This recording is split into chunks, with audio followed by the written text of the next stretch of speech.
कहानी की शुरुआत होती है आज से 65 साल पहले, जब दुनिया न्यूक्लियर वॉर की वजह से लगभग खत्म सी हो गई थी। बिजली और हर तरह के कम्युनिकेशन सिस्टम एक ही रात में पूरी तरह बर्बाद हो गए। पूरी दुनिया बहुत बुरे दौर से गुजर रही थी। तब अमेज़न के जंगलों में एक साइंटिस्ट को जेनेसिस पेड़ मिला। इसके करिश्माई फूल में इतनी ज्यादा ताकत थी कि ये पूरी दुनिया को बिजली दे सकता था। इससे इंसानों ने फिर से सब कुछ बनाना शुरू कर दिया। इस आविष्कार के बाद सभी जेनेसिस पेड़ सरकार के कंट्रोल में आ गए। इस न्यूक्लियर युद्ध के बाद पैदा होने वाले 90% बच्चों में जेनेटिक प्रॉब्लम्स आने लगी। इसके बाद साइंटिस्टों ने ये प्रॉब्लम सॉल्व करने के लिए उसी पेड़ के फूल को ह्यूमन डीएनए में डाल दिया। इसके बाद हर एक इंसान अपनी माँ के पेट से ही कोई ना कोई ताकत लेकर पैदा होने लगा। किसी की सुनने की शक्ति कुछ ज्यादा ही बेहतर होती तो किसी की नजर बहुत ज्यादा ही बेहतरीन। इस तरह की ताकतों के साथ पैदा होने वाले लोगों को जेनेटिक्स बुलाया जाने लगा और ये लोग इस नई दुनिया में बिल्कुल राजाओं की तरह जीने लगे। लेकिन लगभग 10% लोगों का इम्यून सिस्टम थोड़ा कमजोर था, जिससे उनके शरीर ने इस फूल को बिल्कुल भी एक्सेप्ट नहीं किया।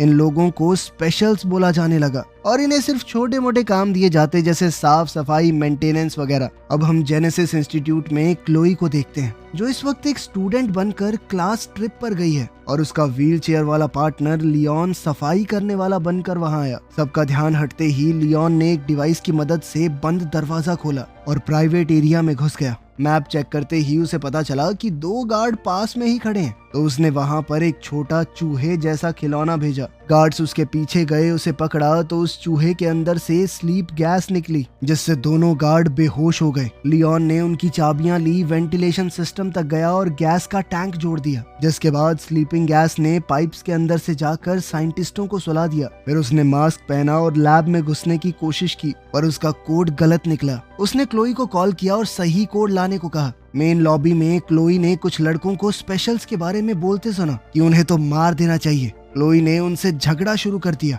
बाकी बच्चे भी उन्हें उकसाने लगे। एक गार्ड भाग कर आया। क्लोई ने बेचारी बनकर गार्ड से मदद मांगी और उसी वक्त उसकी जेब से नोटबुक चुरा ली। नोटबुक में उसे सही कोड मिला जो उसने लियोन को भेज दिया।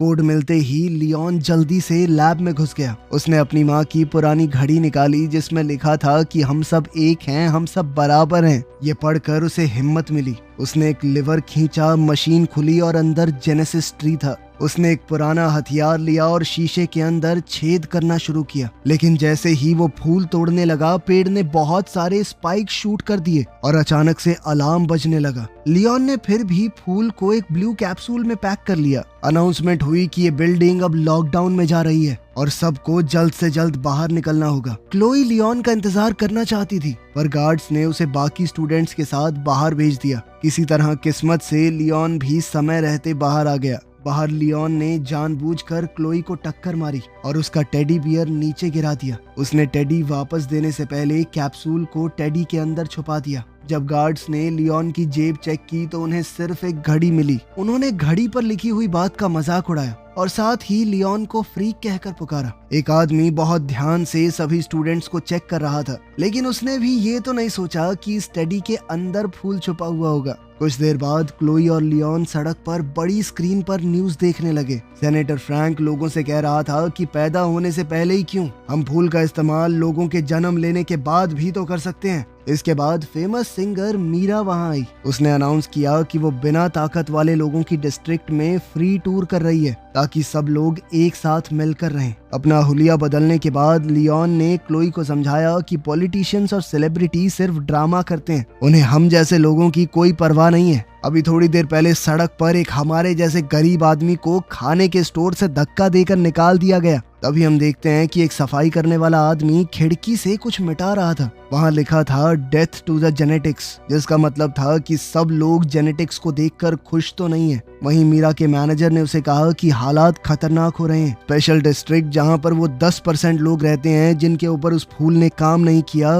वो पहले से बहुत रिस्की है और बहुत ज्यादा भीड़ आएगी, इसलिए ऑटोग्राफ सेशन को कैंसिल करना होगा। मीरा को ये बात बिल्कुल पसंद नहीं आई। उसने कहा कि ऐसे थोड़ी आएगी एकता, मुझे लोगों के सामने जाना होगा, उन्हें अपने जैसा महसूस करवाना होगा। उसने इवेंट को कैंसिल करने से मना कर दिया। क्लोई और लियोन जब घर जाने लगे तो स्पेशल डिस्ट्रिक्ट के गेट पर गार्ड्स ने उनकी आईडी चेक की। लियोन शॉपिंग करने गया तब क्लोई टीवी पर फ्रैंक का इंटरव्यू देख रही थी। अब फ्रैंक बोल रहा था कि उसने ऐसी दवाई बनाई है जिससे वो 10% लोग जिनके अंदर ताकत नहीं आई थी वो भी अब इस ताकत को महसूस कर पाएंगे। उन्हें भी अब बाकी सब जैसा बनाया जा सकता है। क्लोई ये देखकर बहुत खुश हुई, लेकिन लियोन ने कहा कि ये सब झूठ है। फिर वो दोनों अपने घर गए एक छोटी सी वर्कशॉप में। क्लोई वहाँ पौधे उगाती है और लियोन कुछ डिवाइसेस बनाता है। लियोन फूलों से वो हिस्से निकालता है जिनके अंदर ताकत है और उनकी मदद से अपाहिज लोगों के लिए खास तरह के प्रोस्थेटिक्स बनाता है ताकि वो लोग भी एक आम जिंदगी जी सकें। क्लाइंट्स के पैसों से उनका रोज का गुजारा हो जाता है। क्लाइंट्स का काम खत्म होने के बाद एक आदमी ने जेनेटिक डिस्ट्रिक्ट से कॉल किया और कहा कि मुझे कुछ ठीक करवाना है। क्लोई ने मना कर दिया, ये कहकर कि हम लोग कहीं जाके ठीक नहीं करते, दुकान पे ही आना पड़ेगा आपको।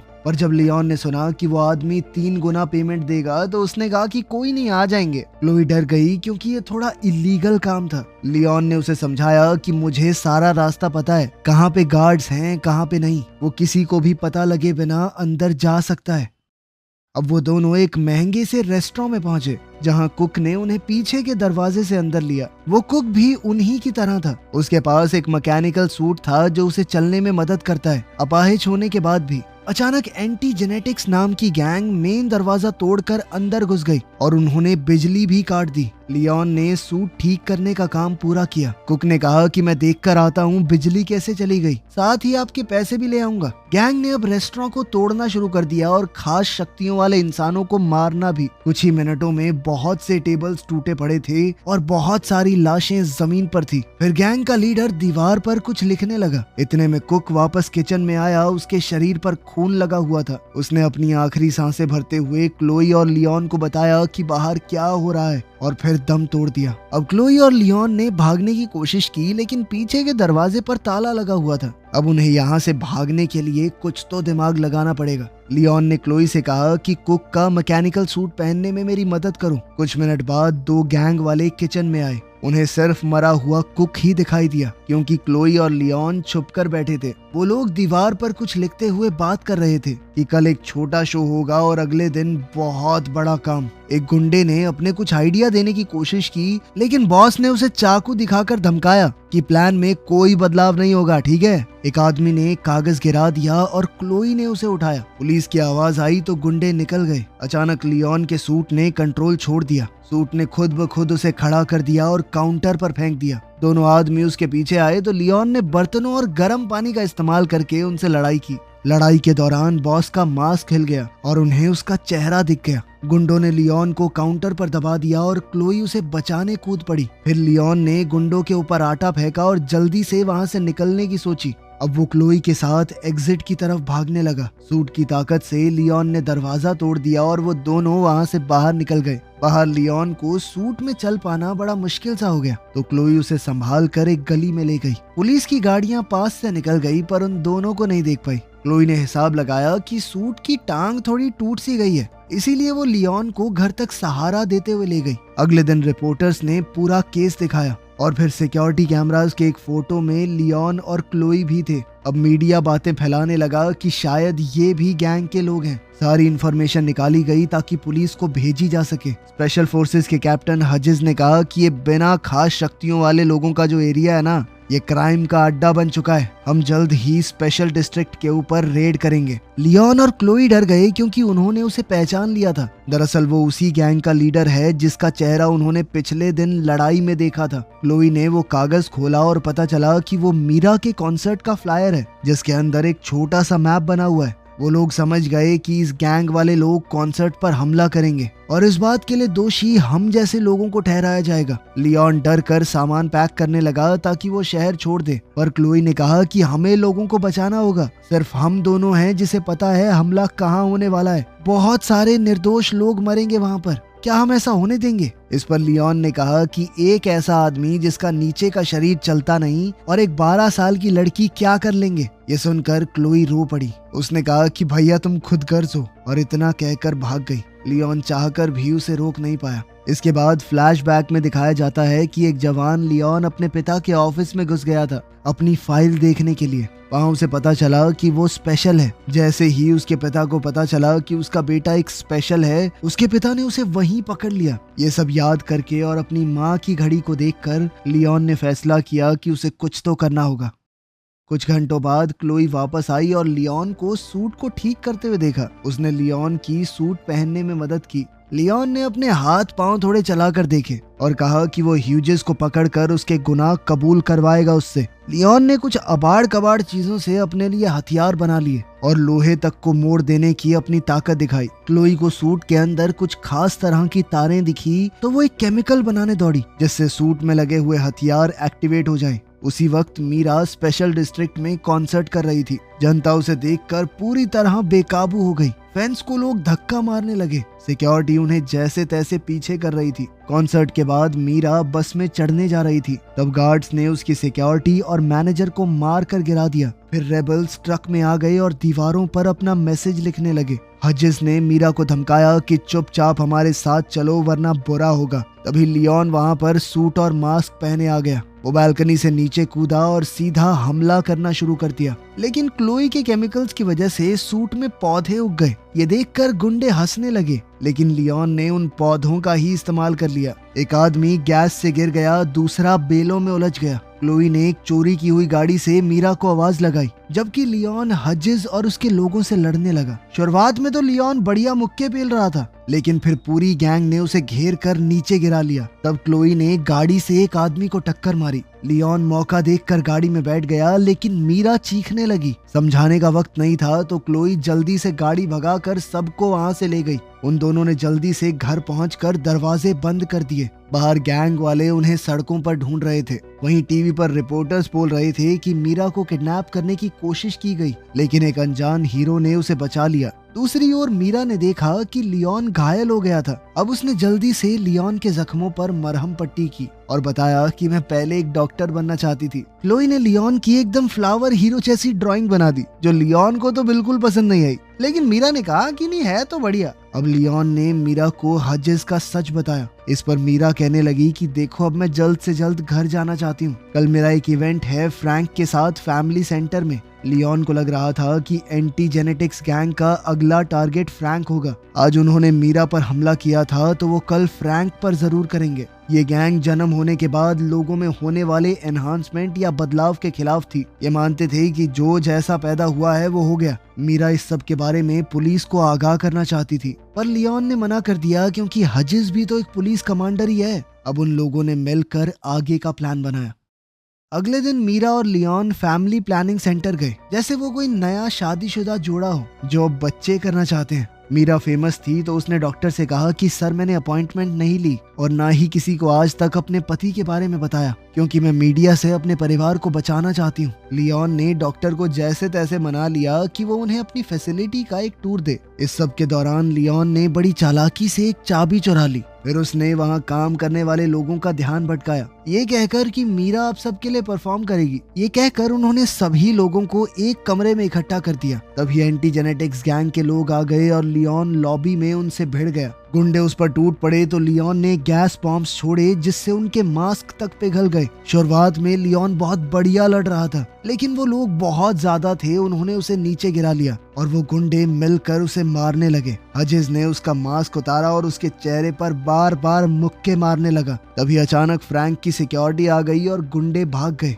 इस पर मीरा ने बताया कि उसने ही फ्रैंक को कॉल किया था, क्योंकि वो समझ गई थी कि गुंडे ज्यादा होंगे, लियोन अकेला नहीं संभाल पाएगा। लियोन ने पूछा कि गार्ड्स ने गुंडों को फॉलो क्यों नहीं किया, तो फ्रैंक ने कहा कि तुम हमारे लिए उनसे ज्यादा जरूरी थे। पता चला कि फ्रैंक असल में लियोन का पिता है। क्लोई ये सुनकर पूरी तरह चौंक गई। वो सोच में पड़ गई कि लियोन ने आज तक उससे झूठ कहा कि उनके पिता मर चुके हैं। वो नाराज होकर वहाँ से भाग गई। अब रिपोर्टर अंदर आ गए तो उन्हें देखते ही फ्रैंक का पॉलिटिशियन मोड ऑन हो गया। उसने कहा कि मेरा बेटा एक प्रूफ है कि जेनेटिक्स और ऐसे लोग जिनके ऊपर फूल ने काम नहीं किया, उन लोगों के बीच में गैप बहुत ज्यादा बढ़ गया है। इसीलिए कल वोट बड़े ध्यान से देना। एक हफ्ते बाद अनाउंस हुआ कि फ्रैंक के प्रोजेक्ट को लगभग सबने अप्रूव कर दिया है। बहुत सारी बसेस स्पेशल डिस्ट्रिक्ट में आई और सभी गरीब लोगों को शहर के बाहर एक मेडिकल कैंप में भेज दिया गया। इस ट्रीटमेंट के बाद उन लोगों के अंदर भी कोई कमी नहीं रहेगी, तो इसीलिए उनकी रहने की जगह यानी स्पेशल डिस्ट्रिक्ट को खोल दिया जाएगा और सभी लोग आराम से एक साथ रहेंगे, कोई रोक टोक नहीं होगी बीच में। मेडिकल सेंटर में लियोन पूछने लगा कि क्लोई कहाँ पर है, लेकिन फ्रैंक ने बताया कि हम लोग उसे नहीं ढूंढ पाए। जब लियोन ने हजेस का नाम लिया तो फ्रैंक ने टॉपिक बदल दिया। उसने कहा कि तुम इस सब की चिंता मत करो, मैं बस तुम्हारा इलाज करना चाहता हूँ। लियोन ने याद दिलाया कि जब आपने माँ का इलाज करने की कोशिश की थी तो वो मर गई थी, याद है आपको? फ्रैंक ने माफी मांगी और ये माना कि मुझसे गलती हुई है। उसने बताया कि तुम्हारी माँ ने एक लेटर भी छोड़ा है, लेकिन मैं आज तक डर रहा था उसे तुम्हें देने से। जब तक मैं हिम्मत जुटा पाता तुमने घर छोड़ दिया था। अब लियोन ने लेटर खोला। उसकी माँ ने लिखा था कि मुझे तुम लोगों को छोड़ना पड़ा, उसके लिए मैं माफी चाहती हूँ। वो चाहती थी कि लियोन एक अच्छा आदमी बने, लेकिन उसे डर था कि लियोन के अंदर का गुस्सा उसके दिल को खा जाएगा, उसके अंदर कड़वाहट आ जाएगी। उसने कहा कि बेटा, लोगों को माफ करना सीखो, क्योंकि कोई भी आखिर तक साथ नहीं होता। ये सब पढ़कर लियोन अपनी माँ को याद करके रोने लगा। मीरा वहाँ आई और लियोन को ताजी हवा के लिए बाहर ले गई। बाहर घूमते हुए लियोन को क्लोई दिख गई तो उसने उससे माफी मांगी। क्लोई भी अपने भाई से ज्यादा वक्त तक गुस्सा कैसे रह पाती। फिर लियोन ने बताया कि मुझे लगता है फ्रैंक ने ही सारे हमले करवाए हैं ताकि उसका प्रोजेक्ट अप्रूव हो जाए, लेकिन उसे पकड़ने से पहले उन्हें उसके खिलाफ सबूत ढूंढना होगा। क्लोई को एक आइडिया आया और उसने एक आदमी से जिसके पास आई प्रोस्थेटिक है उसका कैमरा मांग लिया। उधर डॉक्टर्स ने अगले पेशेंट का नाम अनाउंस किया। उधर लैब में क्लोई ने वेंट्स में घुसकर रिकॉर्डिंग स्टार्ट कर दी। हजेस और फ्रैंक आपस में बात कर रहे थे। उनकी बातचीत से ये तो साफ हो गया कि उन दोनों ने मिलकर ही ये कांड किया है। अपने कुछ पेशेंट्स को बेहोश करते वक्त फ्रैंक अपना प्लान समझा रहा था। वो इन लोगों के दिमाग से खास तरह के जीन को निकालना चाहता था। फिर वो उस जीन को उन लोगों के अंदर इंजेक्ट करेगा जिनके अंदर खास ताकत थी। फ्रैंक इसे इंसानों का अगला एवोल्यूशन कह रहा था। फ्रैंक ने बताया कि इससे वो लोग और बेहतर हो जाएंगे, हमेशा जवान रहेंगे चाहे कोई भी उम्र हो। उसे स्पेशल्स यानी इन अपाहिज लोगों की कोई परवाह नहीं थी। इन लोगों का तो सिर्फ वो इस्तेमाल करना चाहता है उस जीन को निकालने के लिए। थोड़ी देर बाद क्लोई ने टेंट में सबको रिकॉर्डिंग सुनाई। मीरा रोते हुए वहाँ मौजूद सभी स्पेशल्स से माफी मांग रही थी क्योंकि उसे इस बारे में कुछ नहीं पता था। लियोन ने अपनी माँ के मैसेज को दोहराया कि हम सब एक बराबर हैं, हमारे अंदर कोई कमी नहीं है, इंसान हैं हम भी। ये बातें कहते हुए उसने सबको लड़ाई के लिए उकसाया। उसने कहा कि मुझे किसी भी हालत में मेरा सूट चाहिए। इस पर क्लोई ने बताया कि मैंने पहले ही स्टोरेज की चाबियां चुरा ली हैं। अगले दिन फ्रैंक और कुछ नर्सेज लियोन के कमरे में आ रहे थे उसका इलाज करने के लिए। लियोन ने चद्दर के नीचे अपना सूट पहना हुआ था। उसने तुरंत अपने पिता को पकड़ लिया और नर्सेज से वो इंजेक्शन छीन लिया। फ्रैंक ने कहा कि मैंने ये सब तुम्हारे लिए किया है बेटा, मैं तुम्हारा इलाज करना चाहता हूँ। लेकिन लियोन ने कहा कि तुम एक हैवान हो और कुछ नहीं। अब लियोन ने उसे कमरे के अंदर बंद कर दिया। उसने क्लोई से थोड़ा बारूद लिया और सिक्योरिटी रूम की तरफ दौड़ने लगा। वहाँ मौजूद गार्ड से लड़कर उसने उन्हें गिरा दिया, लेकिन एक गार्ड ने जल्दी से अलार्म बटन दबा दिया ताकि सबको इस गड़बड़ी का पता चल जाए। उधर क्लोई ने कैमरा को कंप्यूटर से कनेक्ट किया ताकि वो पूरी रिकॉर्डिंग पुलिस को भेज सके सबूत के तौर पर। लियोन के जाने से पहले मीरा ने उसे किस किया और कहा कि लौट कर जरूर आना। उधर टेंट वाले एरिया में हजेस अपनी गैंग के साथ आ चुका है। लियोन और स्पेशल्स ने उन्हें घेर लिया और बहुत बड़ी लड़ाई शुरू हो गई। स्पेशल्स के पास सिर्फ बर्तन, पाइप्स जैसी नॉर्मल चीजें थी, लेकिन उनकी तादाद ज्यादा होने की वजह से लड़ाई बराबर की चल रही थी। वहीं लियोन का सूट उसे एक वक्त पर बहुत सारे लोगों से लड़ने की ताकत दे रहा था, लेकिन हजेस ने बैकअप बुला लिया और हथियारों वाले बहुत से लोग आ गए। कई स्पेशल्स लड़ते हुए गिर रहे थे। वहीं लियोन हजेस से अकेले लड़ रहा था। कुछ देर बाद हजेस ने लियोन को नीचे गिरा दिया और लियोन ने भागकर बचने की कोशिश की। उधर सिक्योरिटी रूम में एक आदमी ने मीरा को गले से पकड़ लिया। तभी एक स्पेशल वहां आया और जल्दी से उस आदमी को मार गिराया। कंप्यूटर ने आखिरकार फुटेज अपलोड कर ही दी और क्लोई ने जल्दी से पुलिस को बुलाया। उधर लैब में लियोन अपनी जान बचाने के लिए रेंग रहा था। हजेस ने पीछे से आकर उसे मारा। अब टेबल्स और कंट्रोल पैनल के बीच में उनकी लड़ाई हो रही थी। लियोन ने जेनेसिस पेड़ की मशीन खोल दी और फिर एक चीज फेंक कर मारी जिससे शीशे के ऊपर क्रैक आ गया। उसकी इस हरकत के बाद तो हजेस ने लियोन को पकड़कर और मारा और उसे मशीनों के ऊपर फेंक दिया। इससे पूरा शीशा ही टूट गया। अब हजेस उसे मारने ही वाला था जब लियोन ने अचानक ही एक फूल तोड़ लिया। अब तक वो जान चुका था कि फूल तोड़ने से पेड़ के अंदर से स्पाइक निकलेंगे, वो हजिस के चेहरे में घुस गए और वो गिर पड़ा। वहीं पुलिस ने आकर फ्रैंक के सारे लोगों को अरेस्ट कर लिया। उन्हें कई सारे सबूत भी मिले। तभी क्लोई और मीरा लियोन को देखने के लिए भाग कर आई और इस बार लियोन ने आगे बढ़कर मीरा को चूम लिया। एक हफ्ते बाद सभी न्यूज चैनल्स फ्रैंक के इस घिनौने प्लान को एक्सपोज कर रहे थे। लोग कह रहे थे कि एक मास्क वाले आदमी ने सबको बचाया है। अफवाह थी कि वो फ्रैंक का बेटा है, लेकिन पुलिस वालों ने इस बात को नकार दिया। फ्रैंक खुद वहां से भाग गया था। अब गवर्नमेंट ने भी लोगों को अलग अलग रखने की अपनी पॉलिसी बंद कर दी। अब सब लोगों को आजादी थी, कोई भी कहीं जा सकता था। इस सब के दौरान मीरा का गला डैमेज हो गया था, तो अब वो गा तो नहीं सकती, लेकिन लियोन के साथ अपनी जिंदगी में बहुत खुश है। लेकिन फ्रैंक अभी भी फरार था। कहानी के आखिर में हम उसे देखते हैं कि वो अपने बेटे को दूर से घूर रहा था। वीडियो पसंद आई तो लाइक कर देना, चैनल को सब्सक्राइब कर लेना। मिलते हैं अगली वीडियो में।